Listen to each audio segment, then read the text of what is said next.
Hello, everybody. Hi, everybody. Happy Monday. Thanks for joining us. All right, so I'm going to get started with introductions so that we have plenty of time for our content today. So just a quick reminder, I'm Lisa Groft. I'm the fitness director here at Milestone Wellness Center in Louisville. And this is Stacy Beccari. She is a life coach. Last week, one of the things I wanted to talk about is what does a life coach do? So Stacy, can you give us an idea of what you do as a life coach? Sure. So, it's funny because my normal explanation of what I do as a life coach actually includes what you do as a personal trainer and a fitness person. So the best way for me to describe it is as a life coach, I work with people to help them do what a personal trainer does. So people would hire you, Lisa, because they want to have a great body. They want to be more physically fit, but on their own, they just don't know how to get there. They're not sure how to put those pieces together. And then once they do, even if they did know how to do that, the execution is really hard for people to get to the gym and to get motivated and to stay committed. And so people hire personal trainers to help them with that one area of their life. And what I do is I'm sort of the general contractor of a person's whole life. So I work with them on all the different parts of their life to create their plan and then to execute their plan once they know it and to overcome obstacles that come up on a daily basis for people. That's great. So I thought that was a really good explanation. It kind of describes what both of us do. So I thought that would be good for Stacy to start with. So this week's topic is creating your support system. When we were coming up with the topics, initially we said finding your support system, but we decided that it was better to be more intentional about it. And we changed it to creating your support system. It's something that you have to go out and do yourself. So that's what the topic is, creating your support system. Again, thanks for commenting. Thanks for saying hello. We love to see that on there. But just remember, we will address questions at the end because we have so much content that we have to get through in the 25-30 minutes that we have allotted for this. Okay, so we have four key components or four key ways to create your support system that we're going to talk about today. I'm going to start with the first 3.5 or so, and then Stacy's going to come in at the end, and you don't want to miss that. So make sure that you stay tuned in. And if you have to leave, make sure you come back and watch it because you don't want to miss what she has to say. Because just like with the life coaching thing, she said she's going to wrap it all up and show you how to execute your plan. So that's a really good thing for her to do and give you some calls to action at the end. So how do you create a support system in your life? Now, the support system you need if you're setting goals, like we talked about last week, if you're setting goals and you're going to be intentional, you have to have people around you who are not only supportive, but are practicing the same lifestyle. I find that that's really important. So the number one thing that I'm going to talk about today is finding a fitness community that fits you and what you're trying to accomplish. So maybe you're trying to lose 50 pounds. Well, you probably need to be around other people who also want to lose weight because you need to bounce ideas off of each other and find those people who understand your struggles and your battles that you're going through. So a fitness community isn't just a gym, but of course that's what I'm here to talk about because that's what I do for a living. So finding a gym or a wellness center or someplace like that where you can get involved in group classes is a big one so that you feel like you have that camaraderie when you're there. And it's almost like having a personal trainer every time you go because that instructor's waiting on you. They know you're going to be there, especially if you have to sign up ahead of time, things like that. So it's that accountability that people are looking for.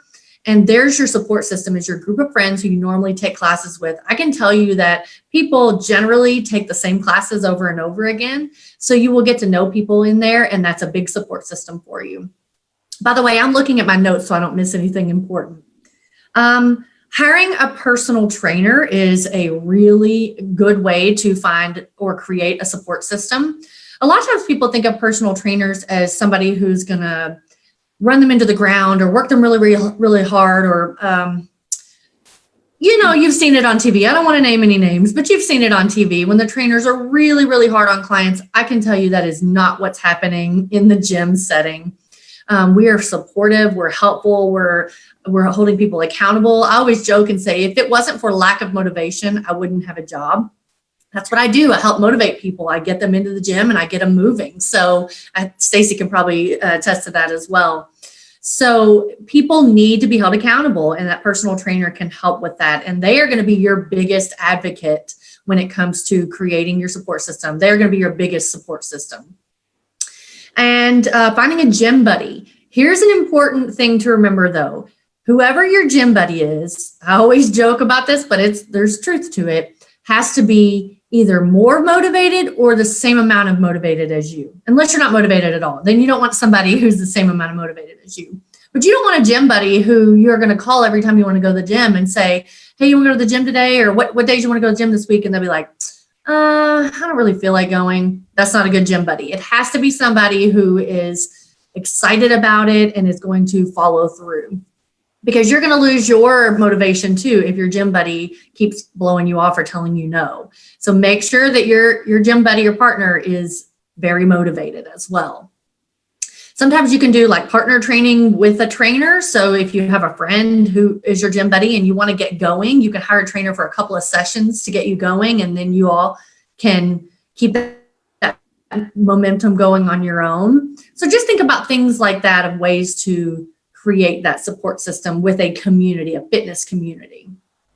So Milestone is different in that we have over 200 group exercise classes a week before COVID. It's a little bit different now, but so we have lots of classes to choose from. If you have a gym that doesn't have as many classes, then maybe you need to look at other options, but classes are a big component of what we do here at Milestone.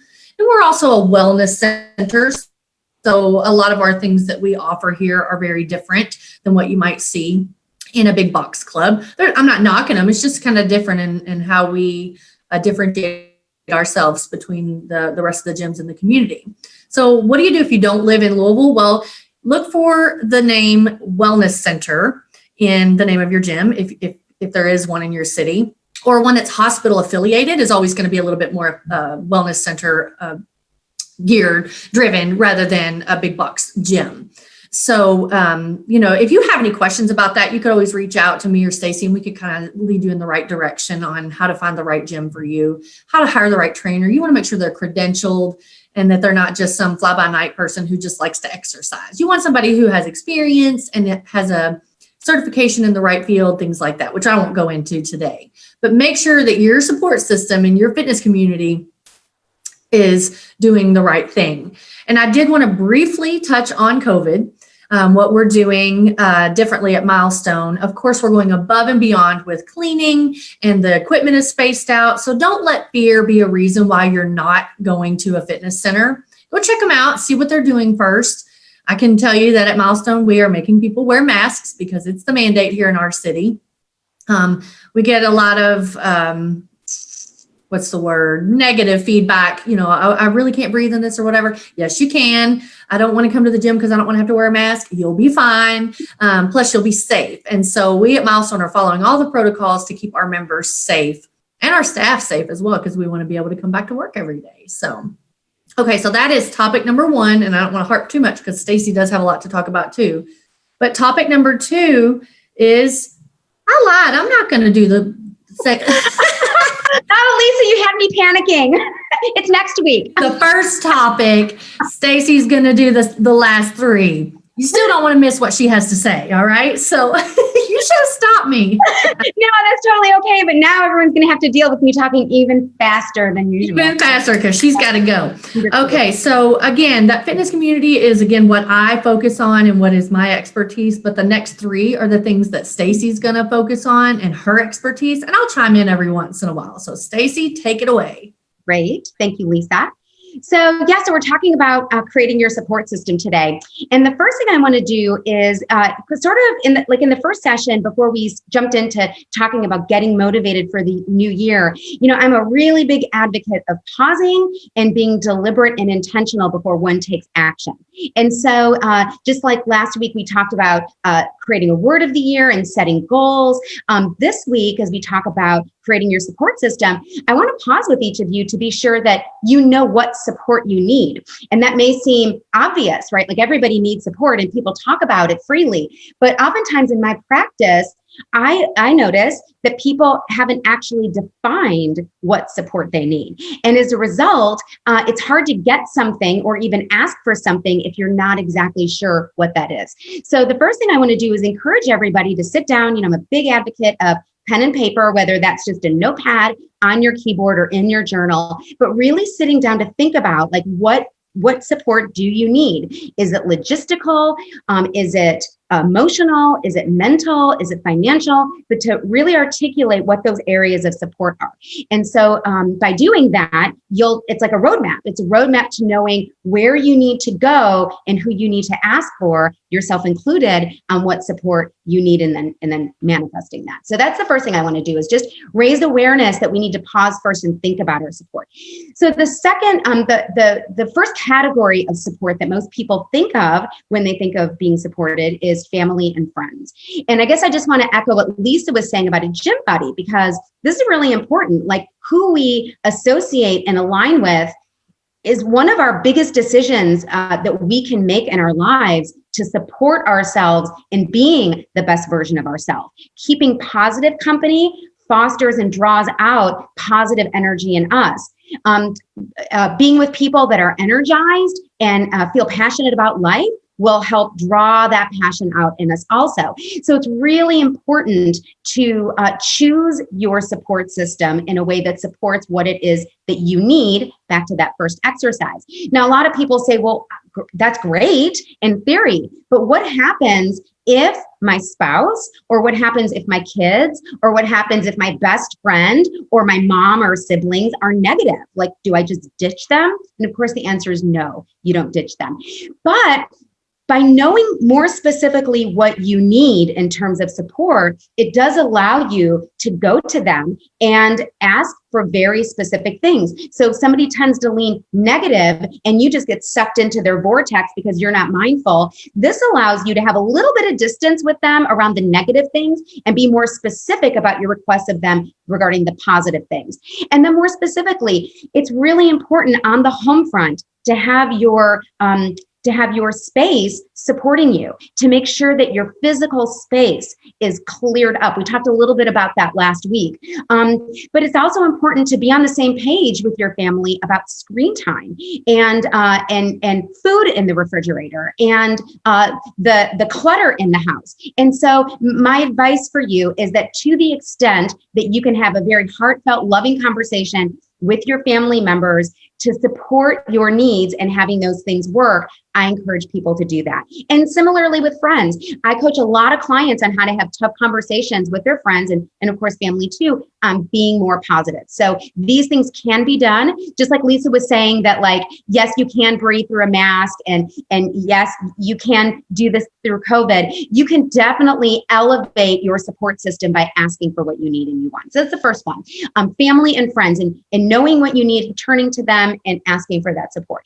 The next thing is organization and planning. We're back to that planning piece again from last week, and it's pretty critical, because in order to be supported, I guess I just want to make a distinction here really quickly, because a lot of times when people think about support, they're thinking external support. Like Lisa talked about, the external support that comes from a gym, the external support that comes from your trainer, really even the external support that comes from me as your life coach and your friends and family. But I think the things that really predict how supported people feel are sometimes some of the more hidden things behind the surface that make a big difference. And that's the support that you set up for yourself. So now let me go back to organization and planning, because those are two things that you can do for yourself to support yourself. So again, the one thing I want to talk about under that is time. So, I hear people all the time, even during COVID, talking about how they don't have enough time to exercise, or they don't have enough time to eat well and to food prep and all of that. But I want to just make a point that really we all do have time. The most effective and efficient people I know are operating each day with the same 24 hours that everyone else is. So it's really important to be mindful of where you vote with your time. And so I do want to pause for just a second, because there are two main things that I see being the culprits for people in terms of having the spaciousness to pursue the things that support them in their lives. And the first one comes back to that screen time piece.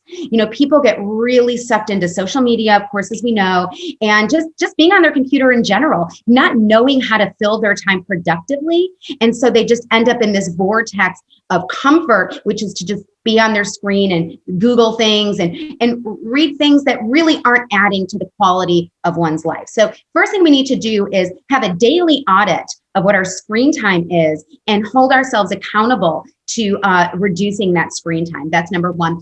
And another thing that I see a lot, just in my practice, with my neighbors, in my community, in our culture, is the role that alcohol plays in sabotaging our support. Now that sounds silly because we think, oh, I'm going to have a glass or two of wine at the end of the day to unwind and to support myself and to take that edge off from the day. The problem is most people who drink a few glasses of wine or cocktails or beer at the end of the day, it's just enough edge to take not only the negative edge off the day, but it's just enough to take all the last of your motivation and energy at the end of the day away too. And so what happens is we end up having several hours in the evening, which would be prime time for us to be able to get things done or prepare for the things we need to do to support ourselves. But most people at that point are tired and their energy is low. And then that social media and screen time cycle kicks in. And so they end up just sort of vegging out to the night and then waking up to the next day feeling regret about not getting anything done, both productive or from a support perspective. So I just really want to speak to those things under organization and planning, is that we all have the time. We need to be deliberate about using it. And so the last area I want to talk about here is the need for some tools and some practices in order to be productive. So we've talked about journaling. I mentioned it last time. I think one of the reasons why journaling is really important when it comes to fostering your own support system is that number one, sometimes the people who you would want to turn to aren't available when you need support. And number two, I often think that some of the support that we need, we don't get because, again, we're disconnected in the moment from what we need in order to efficiently ask for what we need. And so I think journaling is just a reboot. And this does not need to be long. This can just be taking a few minutes when you have free time and just checking in with yourself and observing that you might feel off, or you might feel negative, or you might feel low motivation, or you might feel anxious or depressed. And then just tuning in and just checking in with your body, checking in with your mind, checking in with your heart, and tuning in to see what you need. And asking the question, once you do, what you need to do to take action to get that support. So that's one thing, is using journaling as a tool. The second thing I want to talk about is some type of goal tracking system. That's really important because in order to support ourselves, most people are wanting support to be healthier, to be more positive. And so a lot of things fall under those umbrellas. And I just feel like there needs to be some built-in personal accountability to check in with how we're doing on those things. And that's something that we can do without anyone else around us. We have our phone, we have all sorts of apps. I just use an Excel spreadsheet, but I fill my Excel spreadsheet out every day. It's just my tracking system for my workouts, for my meditation. It allows me to stay present to what it is that I'm committed to. So that's the second thing. And then the last thing I want to sort of end with before we pause for action steps and closure and questions is, and maybe some of you heard me on my segment Friday afternoon with Terry Miners, but I spent time just sharing one of the tools that I created when I was a little girl. And it's something I'm using to this day. I use it as a big support system and a big motivation tool. And so, and it's something that you don't need anyone else to do. So I'm just going to share that. It's my game that I call Beat the Clock. And so I use this as a way to get motivated. I often will use it when I'm feeling a little bit low energy or tired, but I still want to get things done. And then what I do is I either choose a number of tasks or I choose a duration of time.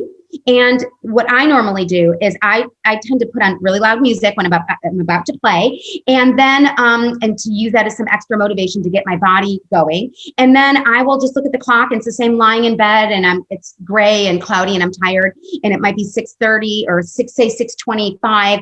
I'll look at the clock and I'll say, okay, it's 6:30. I'm going to get out of bed and I'm going to get as much done as I can between 6:30 and 7. And I play this game. And now all of a sudden, instead of avoiding it, instead of feeling low energy, now I'm in this mindset to like sort of win this game. And so for 30 minutes, I can sometimes get done more than I would get done in 90 minutes because I've set a deliberate intention for a very short amount of time. So it's maybe 30 minutes. The max I ever do is an hour. Or sometimes I'll say, I'm just going to do 5 things before I go to bed that will make me feel great when I wake up in the morning. And so I could do 5 things. They could be small, they could be big, they could be whatever. But it's just this mindset of supporting yourself and taking action. And I use this tool all the time with my clients. I have teachers that dread grading papers.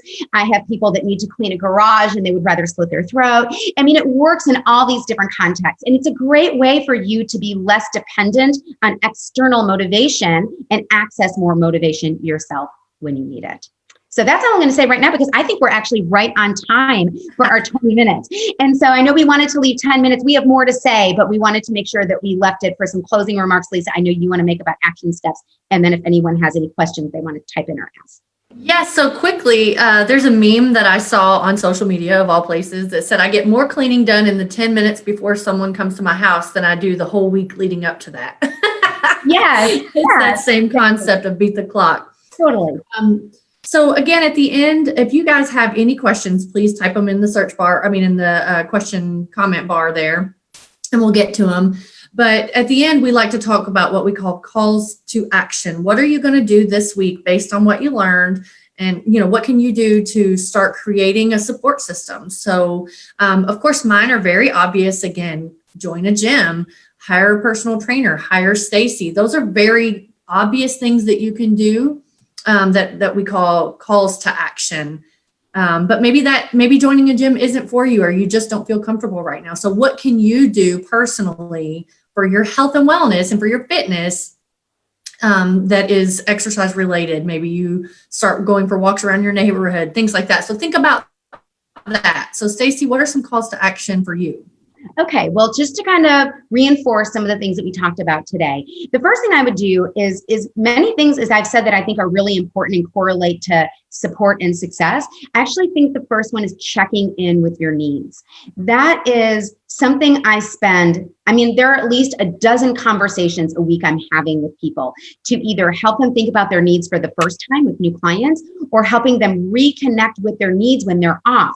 And usually one of the best barometers to know that we're disconnected from our needs is that we're grumpy, or we're overly tired, or we're feeling anxious or irritable. And so it's just really good to tune in and check in on what your needs for support are. So I would write those down. And then after you've got your list of like, okay, what support do I need? Then I would ask myself, who do I need that from? And so, I, of course, encourage people to put yourself on that list as much as possible, because the more that you learn to meet your own needs, the less dependent you are and the less disappointed you'll be when other people aren't able to meet those needs and support you. So that's number one.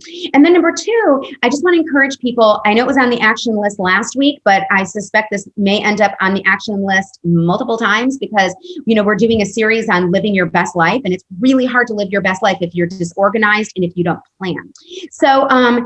So let me just speak to the planning thing for a second, since we have just a minute here to recap. Not everybody is a big planner. And I want to speak to that because people that know me and have known me a long time, people that work with me know that I am a big planner. And sometimes I think people are thinking, well, yeah, that's easy for you to say because you're wired to plan. But what about the rest of us? What about the rest of us who aren't planners, who don't sit down and map out the week and don't sit down and map out the year? And so I just want to reinforce that there's another way to plan, and that's to become very deliberate and very mindful about what you want. So it may not manifest in terms of, okay, from 6 to 7 on Wednesday night, I'm going to do my workout. It might not manifest like that. But if you are super dedicated to being mindful and deliberate and intentional about what you want, to be your best version of yourself, that is a very legitimate way to also get results. It's just that you can't space on that, because if you're not planning and then you're not thinking about those things, then you're going to wander aimlessly and not get the results you want for yourself, your partner, or your family. And so it's just important to do that either way. And then the last thing I want to do is I really want to encourage people to play this game, because a lot of times I hear people talk about how it's really hard to get started on something. Getting started is often the hardest thing. And this game for me is a technique in getting started. Like once I'm already motivated, I don't need it. I use this when I want just that little hump of motivation. And so I really encourage people to play that game. And then I guess one other thing that I want to do is just encourage people to think about the two people in your life that you turn to the most, your best friend, your spouse, and think about what you need from them to help you thrive, and try to be specific if there's one thing to ask for, like, hey, could you please watch television in the other room so I could support myself in having better sleep at night? Something very concrete and tangible. So those are the action steps for the week. Okay. So the only question that we have typed in here is, this was great. Stacy, if someone wanted to hire you, how would they go about it? Who asked that question? Mark Kerman. Okay, in full transparency, I knew that was going to be Mark Kerman. That is my boyfriend, to be clear. And I did not ask him to do that, but I know that is exactly what you would do, Mark. So anyway, but I'll answer it nevertheless. So if somebody wants to hire me, because I haven't actually mentioned that in our series. And so if somebody wants to hire me, I do offer a complimentary 30-minute coaching session to explore what it would look like for us to partner together. So I encourage anyone who is seriously thinking about working with a life coach to do that. My schedule is full. I am accepting new clients, but my time is really full. So anyway, yeah, I'm excited to work with people in general. Well, I'm glad that Mark is so supportive of you. There's your support system right there. Exactly. Watching this on a Monday afternoon. Right. So, okay, well, that is it for today. Look for us again next Monday at 12:30 Eastern here on Milestone's Facebook page, and we'll have a whole new topic for you. So stay tuned. Thanks again. Have a great week. Happy Monday, everyone.